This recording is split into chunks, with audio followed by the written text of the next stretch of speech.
لیکن میں آپ سب بھائیوں کے سامنے بات یہ رکھ رہا ہوں کہ دیکھیے جو دین کی دعوت کا کام ہے نا، اس کام کے اندر یہ پوری امت کی ذمہ داری ہے. اور اللہ کے رسول محمد صلی اللہ علیہ وسلم نے کیا فرمایا؟ بلغوا انی ولو آیا، پہنچا دو مجھ سے چاہے ایک آیت کیوں نہ ہو. صحیح بخاری کی حدیث. اب ایک آیت تو پہنچا سکتے ہیں آپ. ایک بات ضرور یہاں کہہ دینا میں مناسب سمجھتا ہوں. زید پٹیل صاحب بھی تشریف لائے اور ہمارے طلبۃ العلم کو ابھارتے ہوئے انہوں نے کہا کہ باہر نکل کر کے آپ کو دعویٰ کا کام کرنا ہے، اور دلیل میں انہوں نے بلغوا انی ولو آیا کہہ کر کے بات پیش کی. لیکن ایک بات ضرور ذہن میں رکھیں آپ، چاہے طلبۃ العلم ہو، چاہے باہر کسی قسم کے دائی ہوں، کہہ رہے تھے دعویٰ سینٹر قائم ہونا چاہیے، فلاں کام ہونا چاہیے، وقت کی ایک ضرورت ہے، یقیناً ایک بہت اچھی بات ہے. لیکن اتنا ضرور یاد رہے کہ ایک بات اگر آپ کو معلوم ہے تو ایک بات کے لیے 1 ہی منٹ کافی ہے، 1 گھنٹے کے اسٹیج کو سجانے کی ضرورت نہیں ہے. لہذا دعویٰ کے نام سے آپ اتنا جو ہے دعویٰ کا کام کریں کہ جو اصل مرجع علماء ہیں ان سے آزاد ہو کر کے آپ کام کرنے لگ جائیں. نہیں، انہی سے جڑے رہیے، وہی آپ سے کام لیں گے، وہی آپ سے کہیں گے فلاں مقام پر آپ جائیے. نضر اللہ امرأ سمع منا حدیثا، یہ دیکھیے منا کے الفاظ ہیں، ہم سے سنیں. آلات اپنی جگہ پر ہیں، اس کا فائدہ اپنی جگہ پر ہے، اس سے انکار نہیں ہے.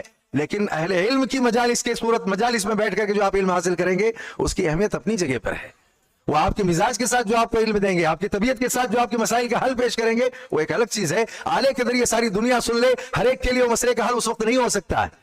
وہ ایک جواب ہوگا کہ ایک سوال کا ایک جواب ہے، لیکن بہت ممکن ہے کہ اس میں ہزاروں لاکھوں ایسے ہوں گے کہ ان کے لیے اس موقع ان کے مزاج کے اعتبار سے وہ جواب منطبق نہیں ہو سکتا ہے.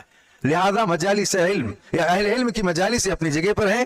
تو ایک بات معلوم ہے تو ایک ہی بات بتائیے، اور ایک بات کو بتانے کے لیے جتنا وقت درکار ہے اتنا ہی کافی ہے. اس کے لیے اتنا جو ہے خاص اہتمام کر کے کچھ اور اس کے اندر جو ہے مرچ مسالے والی باتیں لگا کر کے بے بنیاد باتوں کو بھی عام کرتے رہنا اور اس طرح کی روایتوں کا سہارا لے کر کے اس کو عام کرنا بالکل مناسب نہیں ہے. اور وہ بھی روایت جو ہے بلغوا عنی ولو آیا، علماء کی موجودگی میں کہہ رہا ہوں، عنی کے الفاظ ہیں، مجھ سے ہے نہیں، اس کی بھی تحقیق آپ کو کرنی ہوگی.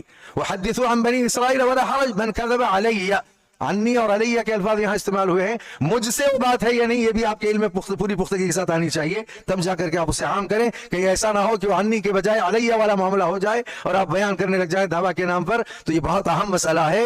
لہذا اس طرح کی روایتوں سے سب کو دائی بنانا، سب کو مبلغ بنا کر کے باہر نکالنا، یہ وقت کی ضرورت نہیں ہے. وقت کی ضرورت یہ ہے کہ فطروں سے بچنے کے لیے جو اپنے اسلاف ہیں، جو اپنے مرجع والے علماء ہیں، اور علماء کی طرف رجوع کیجئے، ان کی مجالس میں رہیے، وہ استعمال کریں تو پھر آپ ایسی صورت میں استعمال میں آ جائیے. وہ جب آپ کو اجازت دیں، تصریح دیں، تو ایسی صورت میں آپ میدان میں کودیے. اس سے پہلے اس طرح کی جو ہے نصوص کے ذریعے سے آزادانہ طریقے سے دعویٰ کے کام کے لیے اترنا بھی ایک بڑا فتنہ ہے، اس سے باز آنے کی ضرورت ہے.